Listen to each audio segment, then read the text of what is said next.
welcome to this vlog. So this is the first YouTube video that I'm doing of this adventure in Brazil, and what I want to do is share my experiences with others and show some of the significance of Brazil. Now this area that I'm driving through here, this is, according to some people, we call it a favela. A favela is the term for Brazilian slum, and the term favela became synonymous with Brazilian slums, mostly like in Rio de Janeiro, but that's the word in Portuguese. So when you say favela, you have this idea of teenagers with, I don't know, all types of carbines, usually it's FNs, but maybe AK-47s. Rarely you say AK-47. A lot of them have M2s. Now, I haven't seen any in this area here, and you probably won't, because like most people might say this is a favela here, but if you call it a favela to these people, they don't look at it as this, because the majority of people living in these areas, regardless of how all this looks, I mean, there's parts of it that are clean and organized. Like, I'm going through some of the worst parts of it, and this is actually the biggest neighborhood in the city. So just to mention, this is the city called Macaé, and Macaé is the petroleum capital of Brazil. So the majority of the people in this neighborhood are from the northeast part of Brazil. And the northeast part of Brazil is the poor part of Brazil, which in some eyes, these people almost seem like immigrants to the locals that are in the southern part of Brazil. They're sort of this, I don't know. There's a little bit of negativity. Of course, it always depends on the person, but there are sort of these conflicts, and because a lot of people are migrating down from the northeast part of Brazil because it's very poor, and just to say, like, of course you have stereotypes and everything, but they are hard workers. So when they came down here, that it was probably difficult for them to find a place to live, and they just started taking over this area. So this is sort of an area that was taken over, and they started building houses here. And I'm not sure how the whole process of buying and selling, but people were buying and selling property in these areas. Now, as this area sort of grew, it some places became better than others. But it is, it's safe, but it could be dangerous if you do something that goes against the culture here. And it's still really safe, according to the people that I've spoken with here. You never have to worry about your car getting broken into. I see people parking bicycles everywhere, like just right out in the middle of the street, and going into shops and other things. And they obviously are not worried about theft or anything like that, so people are not stealing bicycles. And to be honest, like, there are some places in the United States where you have to lock your bicycle up or it's going to get stolen. So, and of course there are parts of Brazil where you would have to lock your bicycle up. You couldn't leave it. So, but I guess because maybe because of the culture in this neighborhood, they sort of they're sort of left alone, so they have to take care of themselves. So maybe the punishment for the crime could probably be severe. But this is this is an interesting place. Now it probably could be dangerous. I mean, they do have gangs and drug traffickers in this area, and they might have shootouts once in a while. So it's possible that something could happen, but the likelihood is probably very, very slim. And so, of course, you can see this is next to the beach, and that ocean out there that we just passed a minute ago, that is the Atlantic Ocean. So it's directly, there's no bay or anything. It's directly off the coast. It's wide open ocean out there, and of course you would have, there are whales spotted off the coast. The water is a little bit colder, so this area right here is actually not that hot. I mean, some days it could be a scorcher. It probably depends on the direction of the wind and other things. But a lot of days, like in the morning, it's in the 70s, and like right now, it's the middle of summer, and I would say that the temperature now is somewhere in the 70s. So it's not that hot. And of course, it was pretty hot last week, but that's sort of an uncommon thing. I grew up in the South, in Georgia, North Carolina, Alabama, Tennessee, and there were a lot of days that I would say in the South it's worse than here a lot of days, because you get hot weather and you don't have that breeze coming off the ocean. And if you're in the Gulf of Mexico, the Gulf of Mexico is an area that's hot. You have hot humidity coming out of the Gulf of Mexico because it's sort of contained, and you have that heat, and it's going from south to north. Now, here's the reason why the Atlantic Ocean is cool, because I think the water, I'm no expert with the directions of water, so if somebody can add to this, but it seems like the water's coming up, like through the Gulf Stream, coming up from Antarctica, so there's this cooler breeze. And I was talking to somebody that's up in the northern part of Brazil, that's near the equator, and he said it doesn't really get that hot there, and it's because he's off the coast. So there's this dynamic down here that sort of keeps the temperature cool. Of course, every time I go for a swim in the ocean, the water's always cold, regardless of the year. Now, I've had some people tell me that the water is colder in the summertime than it is in the winter, but I actually think that that's just because, if it's a cold day and you get in the water, it's going to feel warmer. And if it's a hot day, you get in the water, there's going to be that extreme difference in temperature. So a lot of these people just came in here and they just started building houses. And one of the things that you see is you see a lot of these bricks. Now these types of bricks are very thin. I mean, they're extremely thin. You could probably break them with your hands, if you hit them hard enough.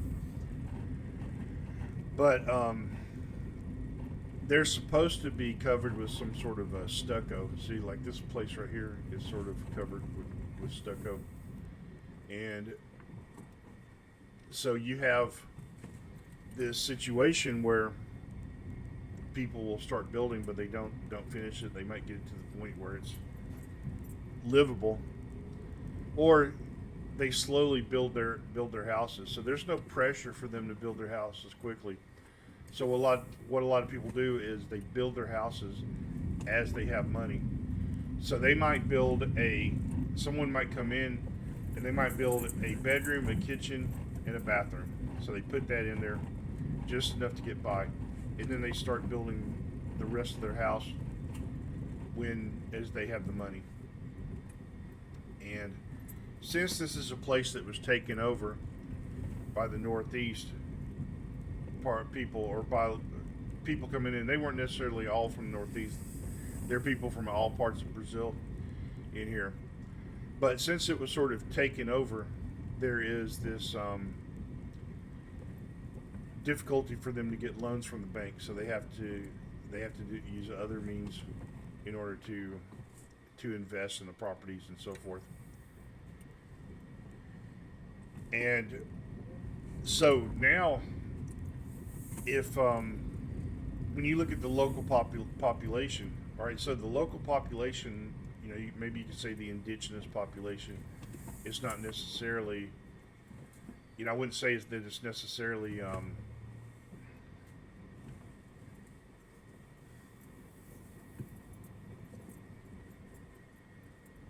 indigenous as far as natives or Indians, but I would say that it is like the local mixture of Portuguese and natives and other races that were around here. There were a lot of Germans that settled around this area. So initially, this was just a small fishing village. There was like a one-lane bridge going into the main town, and when they discovered petroleum off the coast, it became a boom town, and it grew rapidly. So this is the product of that rapid growth. Now, as the town grew, it became full of people from the city of Rio de Janeiro, from this area called Minas Gerais, which is like where it's kind of like, I would call it the Wisconsin of Brazil, because that's where all the cheese comes from, or the main place known for its cheese. But it's sort of a rural area, a lot of mountains, and actually, like one of the mountains or maybe a couple of mountains, but they actually get ice up on top of it because of the altitude, and that's unusual for around here. But it's still covered with trees. It's not like rocky top mountains, but it's just like at that very limit where in the middle of winter it will have ice in the mountains. And so that's sort of, maybe that's the thing that you need for a good cheese, and it's pretty decent cheese. So they migrated in here now. Um, at this, I don't know, maybe like 10 years ago. I've been here. I've been here for about 10 years. But about 10 years ago, if you would look around, you might know like one or two people that were born here in this in Macaé. Now there, several, because you've had a couple of generations go by. But like 10 years ago, the majority of people that were working age, I would say probably like 95% working age, were not born in this city. Now you probably have a lot, but most of them are second generation, but they're not from the original population. Now, about 45 minutes from here, there was a Japanese colony, and nobody knows what happened to it. I've had people tell me, oh, there was a Japanese colony there, but if you ask anybody, they don't know. They just sort of came in, did their thing, and left again for whatever reason. And there are a lot of Japanese in Brazil, and it's not because of World War II. These things were happening before, just like you had Japanese in the United States. Maybe a lot of people did not want to live in that Japanese culture before, but if you look at the population around here, I say, for example, if I head into the mountains, there are lots of towns with German names, and some of the places you go to, I've been to some rest stops, and they might have I don't know, they might have like a bathroom sign that's in German, or all the signs are in German at the place. So you have a lot of the Germanic culture in the mountains. And in Sao Paulo, the majority of the population is Italian. The majority is Italian or Japanese. So a lot of people went into that area too. So this area, you go into the mountains, it's mostly German, and my background is mostly German. So when I go into the mountains, everybody thinks I'm a local. So there's some pretty good restaurants up in the mountains. So I've stopped there to have a bite, and then people start talking to me. I think I look like somebody that's that's from around there. You know, somebody says I look like the mayor of Macaé, you know, a former mayor, and I've had people actually confuse me for him. So he actually lives out there in the mountains. So I've had people come up and start talking to me. Maybe they're thinking that I'm him, and he's actually very wealthy. He made a lot of money from the petroleum industry.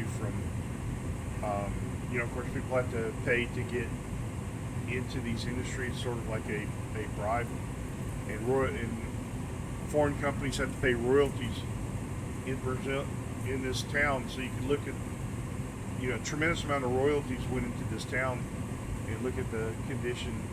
A lot of it's pretty bad. A lot of it's pretty bad. Now a lot of it's good, and they're doing some good things, but it could be a lot better with the amount of money that they give. Of course, that mayor of Macaé is excessively wealthy. I don't think anyone knows quite how wealthy he is, but he has beachfront property in Miami, a castle in Europe, and he has this really nice place in the mountains. And everybody likes him. They like him a lot. I guess no one really understands the economics of that situation, of the money, of the loss of money and capital, but it happens everywhere. No one pays attention to that. But I mean, that's the culture. It's been going on for a long time, and it happens everywhere. It's been happening since the beginning of time, so it's not something to get bent out of shape. So, what's interesting is you can go through these places and you can see some areas that are,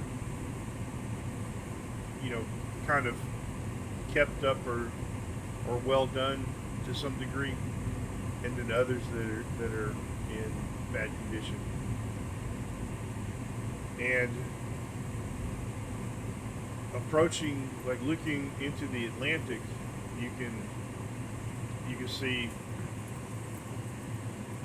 if you were to if the Earth was not curved, you'd be able to see Africa out there, on an absolutely clear day, I guess, if you had binoculars and so forth. But it is, and you see these guys everywhere, huh? All over the world.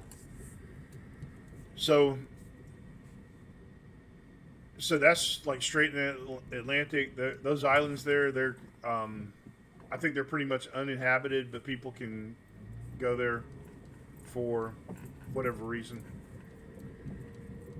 Now, if you look at you can see the downtown area of Macaé, like way off there in the horizon. So this is just rural Brazil here, and this is the Atlantic Ocean right off the coast. And those waves are hard too. They're like some of the toughest waves in Brazil. They come in fast and hard. I don't know if they're really good for surfing right here. Like down in other parts, people go surfing, but I think they come in too hard and too fast for surfing. I'm not a surfer, so I don't know what's the best kind of wave, but they are powerful. They will smack you down without a problem.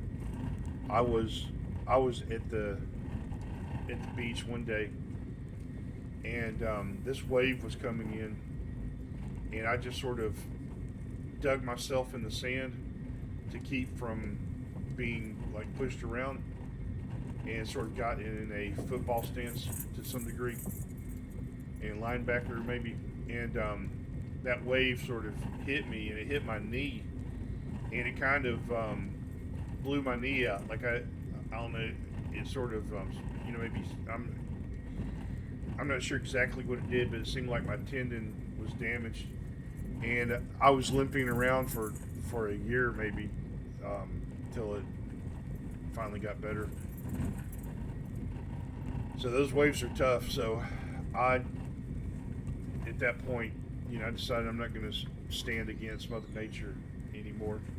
So anyway, so this is this is sort of the situation here. So let me tell. I think I might change the subject a little bit. Talk about some other things. So, looking at the landscape, and there's a lot of diversity down here. So you can go to southern Brazil, and it snows, maybe about the same degree as South Carolina. Once in a while, it might sort of depend on the situation, but it can be fairly cold down there. And like southern United States, I would say. But there's some nice mountains there. There are rainforests around here. Of course, what if it's a hot day? There are a lot of rivers and creeks that have cold water rushing through them, so they're pretty nice. The mountains, like this is Rio de Janeiro. So this area right here is got the highest concentration of cattle in the entire state. So there are you see cows everywhere, and of course there are a lot of restaurants that sell beef. A lot of restaurants that have really good what they call churrasco down here, which is like a Brazilian type barbecue, but it's not. It's more like just grilled beef with rock salt. Basically, they put rock salt on it, and it's really good. But there's no shortage of that. You can eat in these places everywhere. So there's a place not too far away. I mean, I would say it's about 45 minutes to an hour away. It's called Novo Freiburg, which is New Freiburg, or it's named after a town in Switzerland. So if you go there, there's a big statue of William Tell. They have some really good chocolate, cheese, things like that they sell there, and it's very, the temperature's a little bit cooler. It's a higher altitude, and it's full of Germanic culture. So it's pretty nice. It's a nice place to visit. Now it was actually I was reading a book that was written in the 1840s of this German, and I cannot remember her name at the moment. I'll have to go back and find the book. Maybe I'll talk about it another day. I'll go through the book. But she actually came to Brazil, and her objective was to go to that town, which I was surprised. It must have been a popular place for German speakers, back then. Maybe there was this, more of a culture of colonization that was going on. And I'm sure that World War II made it difficult for Germans everywhere. So if you look at this situation in southern Brazil, or not, well, southern Brazil, the state is full of Germanic people as well, and I can talk about that. But like around there, like around this area, in that town, Novo Freiburg or New Freiburg,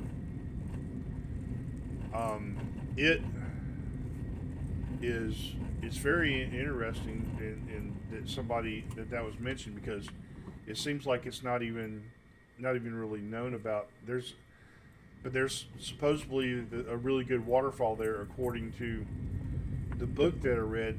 That was her objective, to go there to the waterfall. She ended up like traveling through the Amazon, and I think she was really worn out by her traveling through those areas, and had to probably get out of the country. I think it was for health reasons or whatever.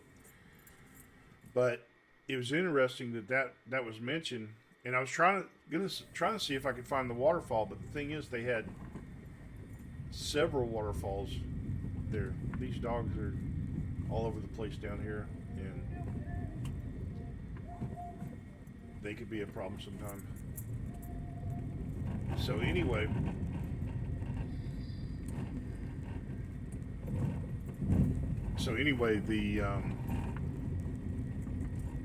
the situation was interesting. I tried to find the waterfall, but I could not. I could not find this waterfall because they have about 4 waterfalls there. Now you can go there now, and they have these 4-wheel drive buses, sort of. Kind of like a mini bus or van. I think they're sort of like Toyota pickup trucks that they added this part compartment, or I think it holds 8 or 10 people in the back, and they have pretty good seating protection. It seems like it's pretty safe, and you can go riding around through the dirt roads and go to the waterfall and do an excursion. So that would be pretty interesting if you were going to travel to Brazil. Everybody thinks, when they think of Brazil, they think of Rio de Janeiro and samba and all those things like that. But around in this part of Brazil, you see a lot of like on this road right here. I have another video that I did a while back, and there's a kid riding on a horse, and I would say he's probably about 6, 7 years old, and he's riding on a horse like it's nothing. And you see a lot of that. You see a lot of kids riding horses. It's part of the culture. They work on the farm. Not too far away from here, there's a cattle ranch, and you'll see, and mostly it's the kids that are out there. I don't know, maybe it's the son of the farmer, but you see a lot of kids working on these farms and doing the work, and they have no fear of cattle. One day I saw this when I was living out in the mountains, and I saw this bull. I mean, the bull was huge, and it was loose, and it was sort of running the streets. And of course, you never know the temperament of the bull. But then these 2 really young kids came along. One of them had a switch, and I would say they were younger. I know they were definitely younger than 10. That was a close one. They were younger than 10, and they were chasing this bull around, and the bull was intimidated by them. This huge, massive bull. I mean, it was big. I would say that the back of the bull was at eye level with me. And down here they have these bulls from India, so they get pretty big. They're a lot bigger than American cows, but the beef is tougher, especially in the mountains. I don't know if it's because they're climbing mountains or what, but like one time I ate some beef and I could not chew it all up. So it's these kids are, it's normal for them to work on the farm there, and there are a lot of farms every year. And I'm going to post a video that I did a while back. There you'll see these cowboys riding. They'll ride like about I think it's something like 30 miles, but they'll go on a trek from one area to way out in the country, and on the road you'll see hundreds and hundreds. I would say maybe even up to thousands of cowboys and cowgirls riding along up the main highway on the side of the road. You see a lot of vultures around this area. That was a dead dog. You see a lot of dead animals up through here. I don't know if maybe there's no. I'm not going to even speculate. So, but of course there are a lot of fishermen, and probably one of the main reasons why you see a lot of these birds. I'm sure a lot of dead fish come floating up along the coast. And anyway, tremendous amount of cowboys, cowgirls, and people riding horses, and they're good at it too. It's a natural thing, and a lot of Brazilians compete in the American rodeo, and they are very successful. Some of the top rodeo stars are Brazilian, so it's a very common thing down here. So when you're in these rural areas, a lot of it is very, the culture is very similar to the United States in some way, especially the way that you see a lot of them wearing cowboy hats and cowboy boots. Of course, when they're riding horses, they're not dressed like that. But when you go to a rodeo, it seems that they have the same type of conditions like a horse show in Tennessee. I used to go to a few horse shows in Tennessee, and they were pretty interesting. But the only when you go to these horse shows, the only difference is the announcers speaking in Portuguese. A lot of the music is American country music that they're playing at these shows. It goes back from Brazilian country music to American country music, and of course Alan Jackson is very popular down here. Everybody knows who Alan Jackson is, and maybe a few other guys. So it's an interesting culture down here, and you would not. So just to mention, it's not like being in the United States, or it's not like the perspective that a lot of Americans have. It's not this thing where everybody's a samba dancer or wearing this like bikini that is almost non-existent in in the Copacabana or something like that. It's very it's very diverse. As a matter of fact, a lot of the you can go to the beach and you might see some skimpy looking clothes, but not that much here. It's more like if you go to Rio. There's this place called Cabo Frio, which is also a famous place. A lot of people go there. Tourism there. It's a great place for diving and things like that. The water's clear, and Cabo Frio means cold cape. So it could be because it is this area where the water's cool, but the water's in some of those areas around there. There are a lot of like little bays and coves, and the water's clear, very clear, and people go diving. But I remember I went to the beach down there, and people had, people dressed much more conservative than any place that I've been, even, maybe comparable to the United States. But here, everybody's pretty conservative too, and you see a lot of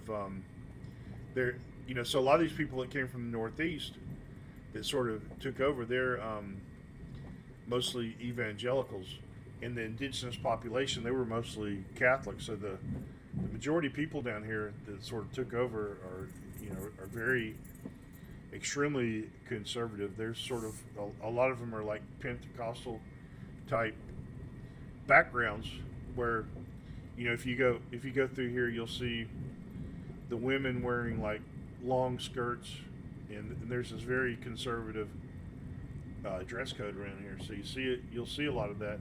Of course, you don't see it everywhere. You'll see, as I said, like the diversity, but then you see a lot of guys wearing suits.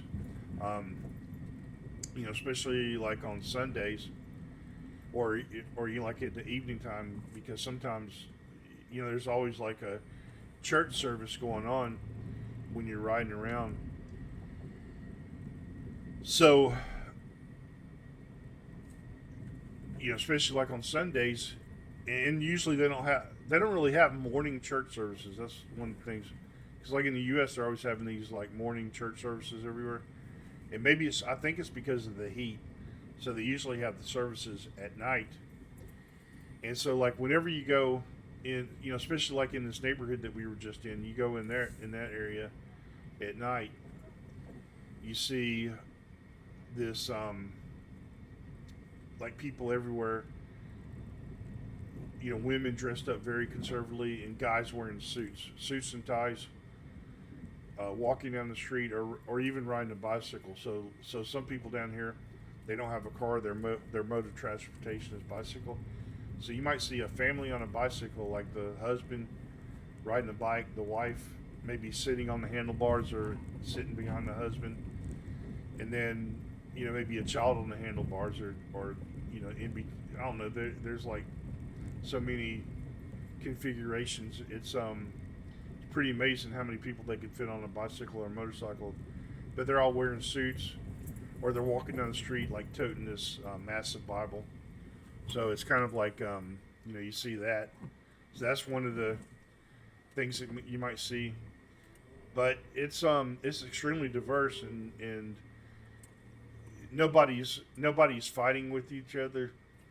Nobody's arguing. There seems to be this peaceful coexistence between all types of people, and you could go into like so many different things. So another thing to mention down here is the food. So the food is, if I were to compare it to anything, because their food is not spicy here. Now you can get spicy food because this Northeast culture that came down from the Northeast, they eat spicy food. But the majority of Brazilians do not like spicy food. Now, some of you may be surprised by that, because it seems like everybody expects people who are south of the Rio Grande to like spicy food, but it's not the case. And the majority of them, they dislike it. They can't handle it. It's just not part of their palate. So what you see a lot now, of course, they have the staple diet of rice and beans, but they do eat a lot of potatoes. They eat a lot of beef, a lot of that's sort of one of the main things, meat and potatoes. But it seems like a lot of them, they have to have rice and beans. So that's a very important part of their diet. And it's usually like black beans or brown beans. They do have white beans down here, but it's not that popular. Now, originally, you go back to the history down here, black beans sort of became the popular meal down here, because it was, now the black beans were what the slaves ate, and the white beans were what the aristocrats ate. So come to find out that now we know, like I've studied this in biology, but if you get food that's darker color, like redder color,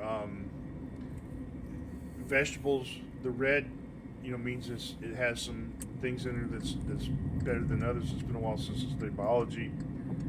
Of course, anybody that knows, welcome to it. But if you get beans, usually the darker the beans, you get reddish colored beans, things like that. They're more nutritious than lighter colored beans or white beans, especially so. So the white beans that they were eating were less healthier than the black beans. And so one of the main dishes down here is called feijoada, and it's made with black beans. And the black beans are good, but I mean a lot of people eat sort of like, I think kind of like, they're not pinto beans, but they're sort of a brownish colored beans and I can't tell you exactly what they're called.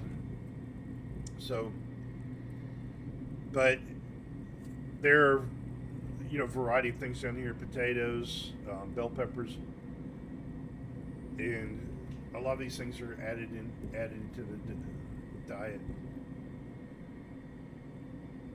So this is this is another area here. This is kind of like the road going into town, passing the convention center down here, and this is where they have the rodeos, things like that. So the roads are a little bit kept up a little bit better down here. Of course, like right now, they sort of let them slide, but around May or June, these roads are going to become perfect again because they get this area ready for visitors coming in. And this is also a place where they have petroleum expose, I guess, or sort of a fair. So, and they haven't had it in a while. I think they're supposed to. They had some problems with the remodeling of the building. Once they get it remodeled, I think they might have it this year. But like every other year, that historically they've had these big petroleum. I can't think of the correct word term for it, but it's just an expo. I can't remember the exact term, but they basically, you have petroleum companies setting up booths within this area, and you can go from one place to the other, and sort of it's a good place to build up contacts. I made a good contact down here, which I was able to get a contract with with an oil company out of Texas, and made friends with a guy from Scotland, and former Royal Marine from Scotland. So it's good down here, and you can meet a lot of people, and people are pretty friendly. They're not like absolutely friendly down here. I think most people coming down here are very, have a professional mindset. They're down here to work for industrial work, so that's their main objective. Which sort of, I think this is why, like in this town, if I need my car worked on, if I need some construction work done, mechanical work done, electrical work done, anything like that, it is very easy to find somebody that's very well qualified, that's going to provide excellent labor at a good cost, and they're going to back it up. And one of the things I like about the culture here is you can do a lot of things are done by word of, it's like verbal contracts, and people are very good at keeping the word when it comes to a verbal contract, and that's I think it's an efficient way to do business. Of course, if you're going to do something long term, it usually gets done in writing. But I remember I did some documentation for a petroleum company in the city of Rio, and it was done verbally, but we sent emails back and forth, and everything was, of course, the emails make everything binding anyway, so it's contractual. And you always have to be careful. Of course, you have to be careful because people, so it's a good idea to put things in writing sometimes, or send an email if you're going to do business with somebody. But of course, there's no perfect world, and me leaving down here makes a difference. But if somebody sends an email and they agree to do something, and I do the work, and then they try to back out of it, I can easily sue them in court and get compensation for it. So it's not a problem. It could be difficult. Maybe if somebody goes under, but of course, which it just doesn't happen. It seems like, and like if I get my car work done, we just say, okay, let's do it like this, and this, because everybody wants more business. People are, anybody that's running a small business down here, they're going to do a good job. Like one time, my battery died on my car.